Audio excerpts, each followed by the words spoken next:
abakurikiye Iriza Official nk'uko mubimenyereye rero ntabwo mandi jyenyine mandi kumwe na partner wanjye Jeme bite ibyiza umeze neza meze neza cyane turabasuhuje cyane rero twizere ko namwe mumeze neza nimba utarakora subscribe kugira ngo udushyigikire kandi n'ibiganiro byacu bijye bikugereraho ku gihe uyu munsi rero turafite topic nziza cyane Jeremy agiye gutangira atubwira uyu munsi nanone nk'uko twabibamenyereje ni topic nziza cyane ivuga ngo ni iyo ugiye gufata umwanzuro w'umuntu mugomba kuzabana ubuzima bwawe bwose ese ugiye ushingira kuki kubera yuko iyo bigeze ku ngingo yo kubana n'umuntu muzabana ubuziraherezo ntabwo ari igitekerezo cyangwa se ntabwo ari ingingo yo guhubukira ese waba uri umwe muri ba bantu kumva yuko ufite amafaranga gusa ukumva yuko uwo muntu mugiye kubana ukumva ufite amafaranga ari byo bigiye kubaka urugo gusa hatarimo urukundo kuko hari abantu nanone bakururwa n'amafaranga cyangwa se ni byiza yuko pressure y'imyaka yagusunikira gushaka tugiye gusesengura kuri iyo topic tuyiganireho buri muntu wese udukurikiranye aragira igitekerezo aduherezaho kuri iyo topic muri comment rero tubahaye ikaze mu kiganiro cyacu wakunze ikiganiro cyacu wagisangiza n'abandi wagishyira kuri stati yawe wagisharinga ku bantu benshi cyane kugira ngo ibiganiro by'ubwenge nk'ibi ngibi bijye bibageraho 5/5 twebwe iyo dutangiye cyangwa se baravuga ngo ujya gutera uburezi arabwibanza nkawe wumva ari nk'iki kintu ushobora kugenderaho nyine umuntu mushobora kubana nizihe kriteri ugomba kugenderaho nkawe ku giti cyawe ugomba kuba yujuje izi ndangagaciro cyangwa se wumva ni byiza yuko pressure y'imyaka ushobora kuguhatira gushaka ukuntu rero ngiye mbyumva ikintu ngomba kugenderaho cya mbere njya gushaka ni umutima wanjye ariko nanone umuntu wakunze umutima wanjye nanone ashaka kugutegeka ati uriya kubera afite amafaranga mushake ariko mu by'ukuri umutima umuntu wakunze nawe nyine uba uri umuntu mukuru nimba ugeze igihe cyo gushaka ibyo ari byo byose uba ubyumva ko uwo muntu umukunda rero jyewe nagendera ku mutima wanjye ku muntu wakunze kubera ko baravuga ngo urugo ni ijuru rito uzi gushaka umuntu wagendeye ku kintu wagera mu rugo ukajya wumva akuryamye iruhande ukumva arimo araguhanda ukumva nta mahoro ufite nimba umubonye mugiye ku meza ukumva aragusesena ntabwo uba uri muri rya juru rito uba ubayeho nabi ubayeho ubabaye wicuza kandi y'amafaranga ahari mbongeyeho ikintu cya mbere rero nagenderaho nanabwira abantu wenda bakajya bagenderaho cyane umutima shakana n'umuntu wakunze kuko nibwo uzaba muri rya juru rito ukaryumva ikindi ku kijyanye n'imyaka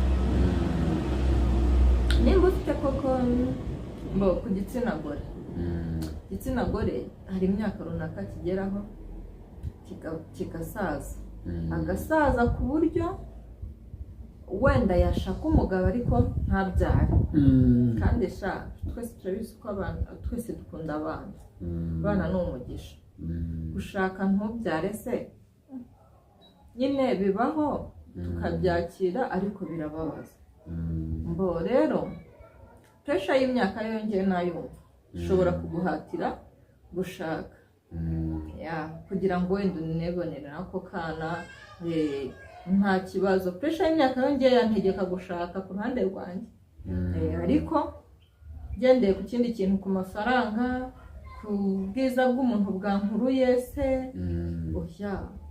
umutima wawe nimba wakunze umuntu umushaka ariko nawe ubona ko agukunze kandi agukwiriye tugiye kubyinjiramo sasa. Uravuze uti pressure y'imyaka ishobora kumpatira gushaka. Aho hantu harimo ikibazo gikomeye cyane, abantu badukurikiye namwe muratubwira. Ushobora kugendera kuri pressure y'imyaka ukisanga uwo muntu mugiye kubana ntago mwagiranye igihe gihagije cyo kumenyana ngo habemo urukundo, umenye ngo uwo muntu ese niki kimushimisha, yarakaye se agaruka gute muri mudu.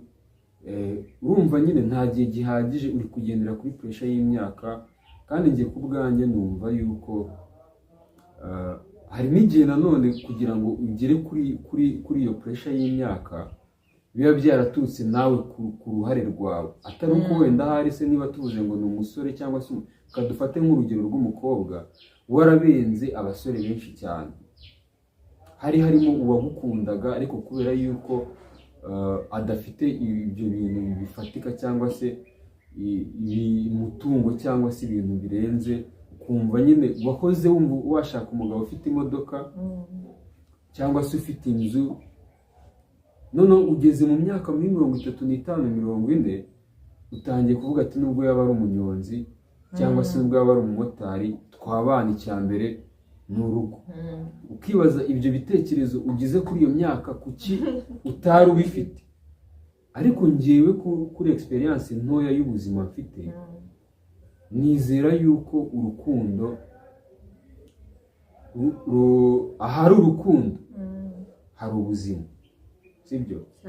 Twafatanya, twajya inama, kubera ko urwo rukundo rurahari. Ushobora kubana n'umuntu usibye yuko igihe nyine ni bizatopike n'ubundi dusanzwe tuganira y'ukuntu turi kwisanga, turi kwipasa muremure, nyine ugasanga turi gushaka ko ubuzima buruta ubushobozi bwacu dufite. Kuko runaka mwiganye afite yagiriwe ubuntu akabana n'umugabo ufite amafaranga, nawe ugendera kuri iyo pressure ukavuga ati nanjye ntabwo nashaka umusore ukiri kwiyubaka. Kandi wenda ushobora kumushaka uwo musore mugatangirana urwo rugendo rwo kwiyubaka, akaba ariho hari umugisha wawe, kuruta uko wakizirika ku muntu ufite ibyo bintu byose ariko udafite urukundo. Ari buke buri mu gitondo birajya kugera akujugunyira amafaranga, ntanakubwire ati bonjour waramutse ute, aguhereza amafaranga agende burage. Abantu benshi usanga dukunda kugendera gufata umwanzuro duhubutse cyane, tugendeye ku marangamutima, kuko wumva ko ufite udufaranga dukeya, kuko wabonye ko mugenzi wawe yashatse, ukumva ko nawe ugomba gushaka. Inshuti yanjye, urugo ni ikintu abantu benshi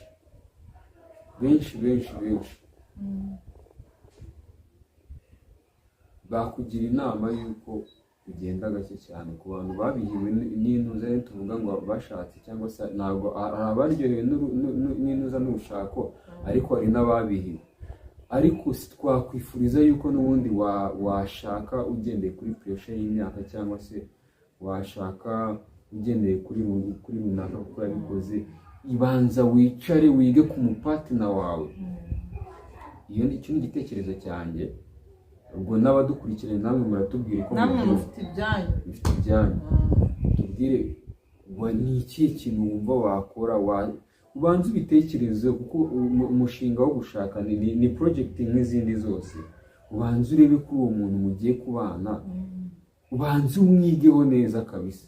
Nk'uko iyo ugiye gushinga business, ubanza ukavuga ngo nzashora gutya, nzungukira ahangaha. No muri urwo urebe kuko uwo muntu niba uko imico afite uzabasha kuyihanganira. Izo ni inama ndumva ari inkuru, icyo nicyo gitekerezo. Abadukurikiranye baratubwira uko babyumva, sinzi nawe niba hari ikindi gitekerezo bakongeraho. Ariko nzi neza yuko abantu benshi barabayeho bafite ingo zitishimye. Kubera iki? Ubwo rero inama turi kugira abantu irareba abantu batararushinga. Batararushinga. Nimba uzi ko utararushinga, urugo ruraryoha cyane ariko rukanabiha cyane iyo wahisemo nabi, wagendeye ku bintu bitari byo kugenderwaho. Nimba rero uzi yuko ugiye gushaka umuntu ugendeye ku mafaranga, azajya yaguta mu maso, uzajya wisanga ku meza wifatana breakfast, uzajya wisanga yaje yiryamiye yirebera hirya wirebera hirya. Ubwo rero ubeho utishimye ubihiwe kandi wakabaye uryohewe. Uzi urugo rwiza ukuntu ruryoha, ibaze kubaho rero ubayeho nabi mu rugo rw'abantu babiri. Uzi abantu babiri bahimana badakundana, birabiha cyane. Umwe aravuga ati ndashaka kurya ibirayi, undi ati ni ibijumba. Urumva?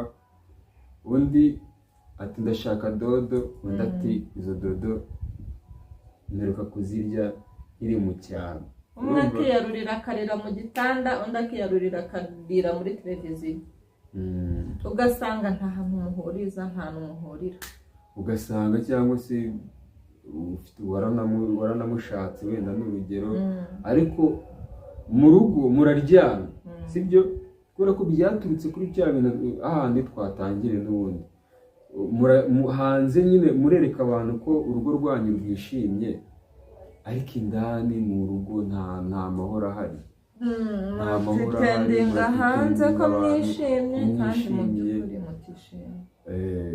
Ni ukuri abantu benshi turi kugwa muri uyu mutego wo gushaka kuko ntuza kiriya kintu cyo gushaka kwigana ubuzima bwa runaka, kuko ntuza Desire twiganye yagiriwe ubuntu agashaka, wenda hari no muri abo bapretendinga nawe yibeshye kuri uwo muntu, hari ibyo atagize umwanya uhagije wo kugira. Uziko hari igihe ushobora kureba uriya muntu ukabona ari kugenda mu modoka nziza kubera ukuntu yashatse, ukabona arishimye kandi ari byo ari gupretendinga hanze.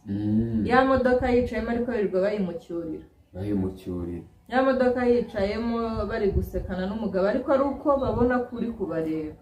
Ntukifuze ubuzima ndabayemo, shaka ubwawe bukunyuze bwiza, kuko buriya buzima uriya abayemo nubwo akwereka ntabwo uzi exactly ngo abaye mu buhe buzima.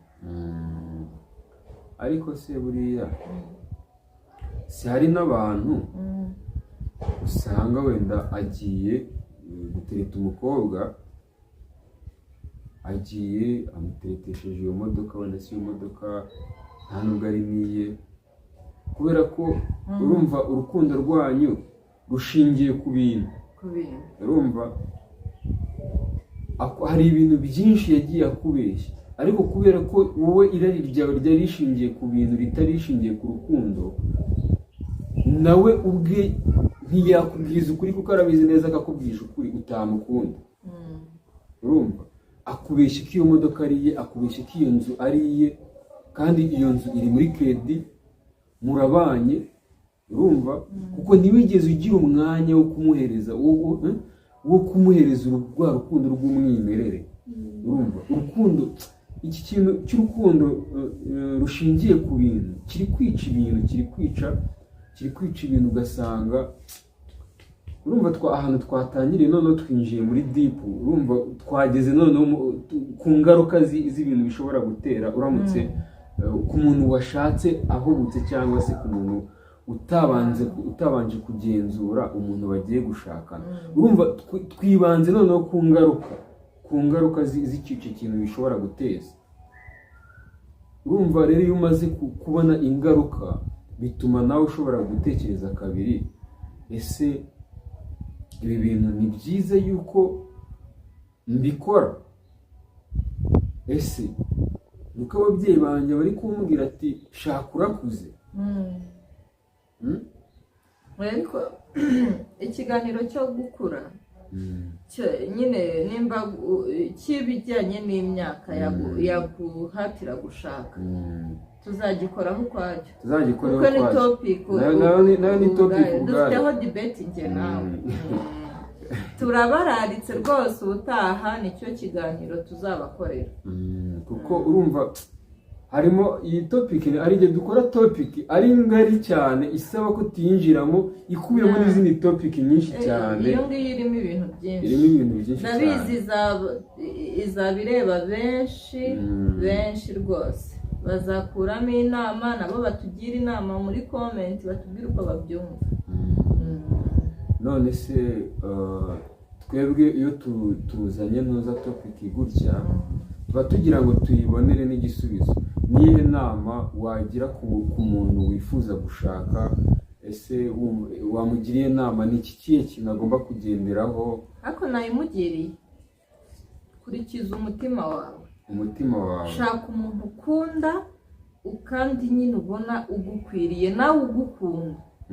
Umwana wo kutamenya umuntu ugukunda se, umuntu ugukunda hari ibintu akubwira, hari inama akugira ukumva ko nyine akwitayeho, agukunda nyine. Bitandukanye na wa wundi ugukunda ariko nawe akakugira izindi nama wumva ko ari gukurura yishyira, ntabwo ari kukugirira neza, ari gukurura yishyira. Uwo muntu burya ntabwo azaba agukunda, azaba agufitiye irari. Ugukunda rero akugira inama, nawe wicara ugatekereza uti koko ko ari byo, nkeneye bino bintu kugira hihindukire. Rero kurikiza umutima wawe, kunda ugukunda kandi nawe ukunda. Nanjye rero inama nabagira ku muntu ufite igitekerezo cyo gushaka, ntabwo njya kure, ntabwo ntandukira kure y'inama utanze. Nuko abanza kwicara agatekereza, akabanza kwiga ku muntu bagiye kubana, akabanza akareba kuko niba hagati y'uwo mupati nawe niba harimo urukundo koko. Ko urukundo ni isoko y'ibintu byose. Urukundo twafatanya dukundana nta kintu tutageraho, habe na kimwe. Urukundo wanyihanganira mu gihe nagiye guhiga ntibikunde, wanaburara urumva mu gihe bitabonetse, kandi wagera no hanze ukagira gute ugaseka. Niko umugore w'umutima amera. Kuko rega umuntu ukurusha umugore mwiza akurusha byose. Iyo tuvuga umugore mwiza ntabwo tuvuga mwiza ku mubiri, turavuga ubwiza bw'umugore, umugore ufite indangagaciro nziza, cyangwa se umugabo ufite indangagaciro nziza. Akuze guhoza umugabo wawe ku nkeke, wagiye guhiga ataha amaramasa, wese kuki utagiye ngo bihiga ubizane none? Si umuntu ntiyambaye umubiri se? Niyo mpamvu rero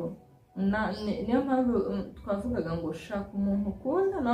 Umuntu ukunda ntabwo yajya guhiga ngo umusarane, ariko nugenda arakurikiye bya bintu ejo akabibura, akajya guhiga akabibura, iyo nkeke urayimushyiraho rwose.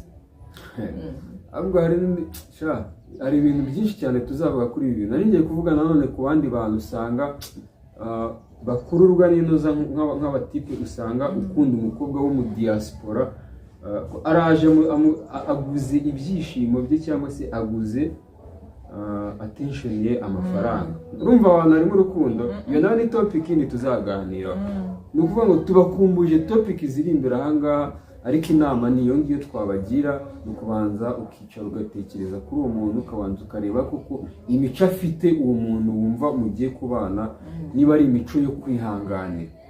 Kubera yuko urega twese nta muntu uri perfect, ahubwo ni ukubanza kumenya ngo uwo muntu ngiye kubana mfite ubushobozi bwo kumwihanganira. Kubera yuko twese turakosa pe, ariko bitewe n'urukundo nshobora kuba nagukunda, rwanyemeza yuko imwe mu mico yawe itari myiza, cyangwa se uruhande rwawe rutari rwiza, ntarwihanganira. N'uruhande rwanjye rutari rwiza warwihanganira. Ndumva rero twatekereza kabiri, kubera ko urugo ni ijuru rito. Ibi bintu wazabibaza ku muntu washatse neza, cyangwa se ku muntu waryohewe n'urugo rwiza. Urugo rwiza nicyo kintu cyiza kibaho cya mbere ku isi. Niyo mpano Imana ishobora kuguhereza ukagenda uva muri ubu buzima uryohewe n'ubu buzima wishimye, kujya gutaha. Apana gutwara abantu bafite urugo wenda bashobora kuba barirengagije ibyo bintu twavuze haruguru.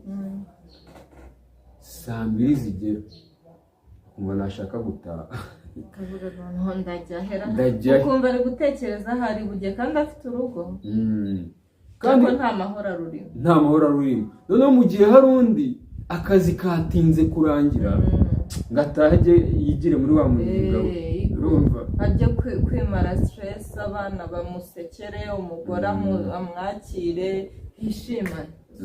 Hari ikintu kiryoha nk'icyo? Kwirirwa mu kazi uri muri stress, uzi ko ugiye gutaha, bakakuruhura mu mutwe, bakagusetsa, mbese numva ibintu bitaryoha.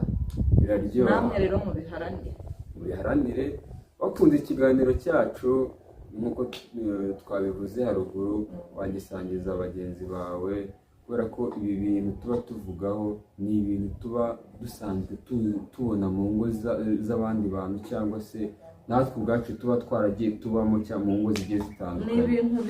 Ni ibintu bibaho, ntabwo aba ari igitekerezo tuba twahimbye, ntabwo aba ari filime tuba turi gukina hano, ni ibintu bisanzwe bibaho. Ndatekereza yuko hari ukuntu nawe ubwawe iki kiganiro gishobora gutuma ushobora gutekereza kabiri ku muntu, cyangwa se kuri wowe wumva ufite gahunda yo gushaka, cyangwa se ubona imyaka iri kugusiga, nakubwira ngo ihangane ntirirarenga, kugeza igihe siko kugira ngo ushake umuntu uhubutse uzagenda mwirwa mu Rwanda, wabyihorera ukazimerera nka Yesu, wabyihorera pe, kubera ko ibyishimo nta kintu, ibyishimo birahenda nuko, kandi nanone nimvuga ngo birahenda si bigurwa amafaranga. Ibyishimo gusa reka ibyo ni byo bindi bivamo urupfu. Wirirwa mu bagore n'abagabo bicanye se, erega n'abantu batazi gutandukanya ibyishimo n'umunezero, bakumva ko ibyishimo n'umunezero ari ibintu bibiri ari ibintu byuzuzanya, ariko ibyishimo biri ukwabyo n'umunezero uri ukwawo, kuko ibyishimo amafaranga ashobora kugura ibyishimo ariko ntiyagura umunezero. Rero hari abantu nanone bashobora kwitiranya icyo kintu, ukabibona ibyishimo aka kanya nshobora kuba nishimye, urumva nishimira nyine igikorwa dukoze aka kanya, cy'uko wenda hari igikorwa, hari amafaranga umpaye aka kanya nkaba ndishimye, ariko ntibiri gukuraho wa munezero w'indani, cyangwa se ka kababaro mfite n'ubundi. Nshobora kwishima by'aka kanya ngahita nibuka ikibazo mfite cy'indani, wa umunezero uturuka indani. Ibyishimo hari ibyishimo byagurwa, ariko umunezero ntushobora kugura. Turabashimiye rero, mwakoze kudukurikirana. Iriza official n'ibiganiro byayo byiza nakagaruka, turabararitse mu kiganiro kiryoshye cy'ubutaha. Azaba ari ya topic twavuzeho, iriya topic turabekumbuje. Bye bye.